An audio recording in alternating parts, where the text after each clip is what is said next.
Good morning, good day, good afternoon, good evening, good life, children. Welcome to math. Today we are doing our last lesson in this chapter, and this is all about simple interest. And simple interest is a formula we use to help us know how much money our money makes. So interest is like when you put money in the bank gives you interest on it. They actually pay you to use the bank. And they say, all right, every year you're going to get however much money is in your bank account, you're going to get 2% of that increase. We're going to increase by 2%. So if you have $100 in the bank, at the end of the year, we're going to give you $2 whole.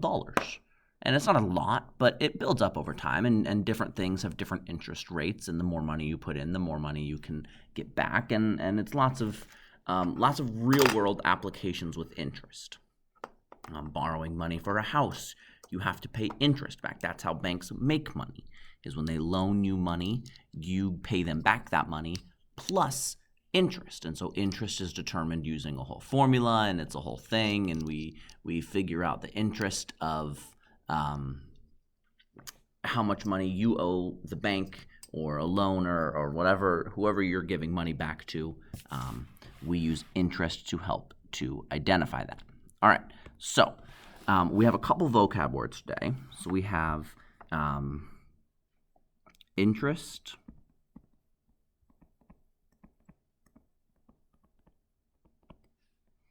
we have principal,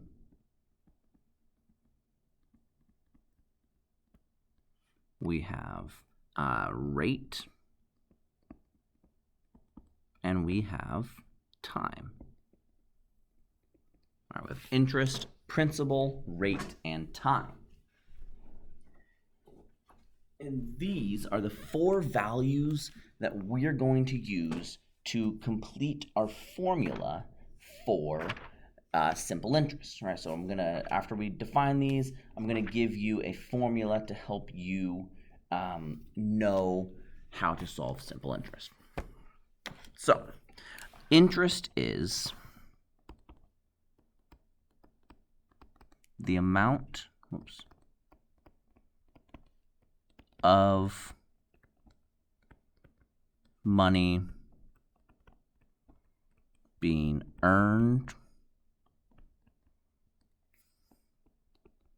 or charged for money.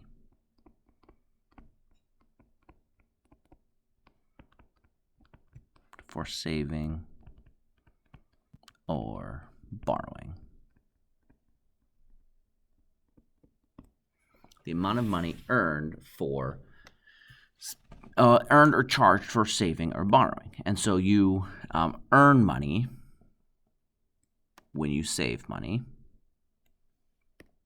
and you get charged money when you borrow money. Okay, so when you're borrowing money, you get charged for it. When you're saving money, you make more money. All right, principal. This is the initial deposit or borrowed amount of money. So it's how much either you're putting into the bank or how much you're borrowing from the bank. It's all about how much money you are putting in or borrowing, and that's what our interest gets charged on, is the principal. All right, rate is the percent of interest. It is given as a percent, but used as a decimal. Circle that. We want to make sure that when we use rate, we always want to make it into a decimal. So turn our percent right into a decimal. And then we have time, which is the time of saving or borrowing in years. So it's always going to be in years that we talk about how much money we save or borrow. All right, now, the moment you've all been waiting for, the formula that is simple interest. And it's going to look really weird in a lot of letters, but we'll talk through it all together. Interest is defined as I equals P times R times T. I equals P times R times T. I is interest.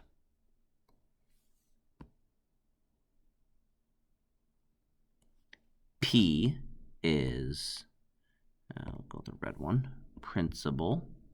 Try and keep the colors the same here. P is principal. R is rate.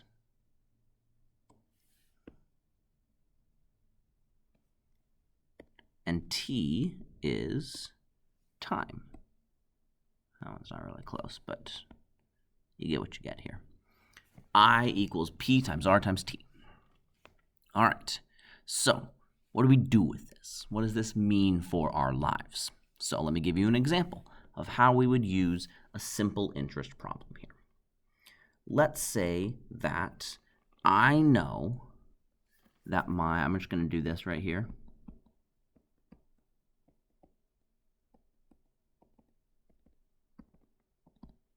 I'm going to be given 3 of these values, and I'm going to find the 4th one using this formula. Okay, so when I'm given 3 values, I'm just going to put them right into my equation to see what it's going to equal. My equation, if I were to put it as blanks, I would say blank equals blank times blank times blank, right? I equals PRT, I equals PRT. So these are why I have these blanks. And I'm just going to fill in the blanks as I go here. All right, so let's say that I don't know my interest, but I know that I have put $225 into the bank at an interest rate of 3% for 2 years. All right, and I is unknown. So I don't know I. So I'm going to put an I in there to figure out what I is going to equal. Now, P is principal, my first blank. I'm going to put this information right there. PR is rate. And do you remember, what did I say about rate? How do we always want to write rate? Well, we write it as a decimal.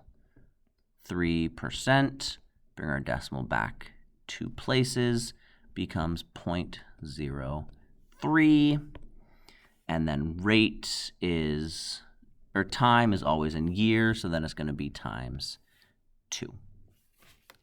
Okay, so my math problem now I want to do is 225 times 0.03 times 2. And I'm going to get my calculator out because I told you that we're using calculators all chapter. And if I put $225 into the bank at a 3% interest rate for 2 years, I will make a grand total of $13.50. Wow, look how much money I'm making. I am so rich beyond my wildest dreams. So rich beyond all of my hopes and dreams and all the things. All right, now, if I had another problem, I would probably want to keep this chart over here because I know in every one of these problems, I'm going to be given 3 values. And within those 3 values, I will have to find the 4th value. Okay, so whatever the 3 values I have, I'm going to use math to find the 4th value. So I'm going to leave this as my blank slate for all the things here. okay? And then I'm going to fill in money I know. So I know that I was charged interest, and I was charged $300. $300. I had to pay an extra $300 when I took out a loan of $1,000. And I took that loan out 5 years ago. What is my interest rate on that loan? Okay, well, I know now. I know I'm trying to find what R equals, which means I don't know R, which means I'm going to put an R in the R spot. Then I'm going to fill everything in with what I do know. Interest was 300, principal was 1,000, and time was 5 years. Okay, when it gets to this, I want to combine on this side here, combine the two things that I have. So I have 1,000 and 5, and all my operations here are multiplication. Okay, so I'm going to do 1,000 times 5 is 5,000. So I can rewrite this as 300 equals 5,000 times R. And then if I want to get R all by itself, I'm going to come over here and divide by 5,000 and divide this by 5,000 because I do the same thing on both sides, and I'm going to say 300 divided by 5,000 equals 0.06 equals R. 0.06, move my decimal 2 times to get me R equals 6%. I know that my interest rate was 6% for these 5 years. Every time we want to use this formula, I equals P times R times T, every time we're going to fill in what we know and try and solve for the things we don't know. All right, I will see you all tomorrow, where we can talk a little bit more about this. Let me know if you have any questions. Bye.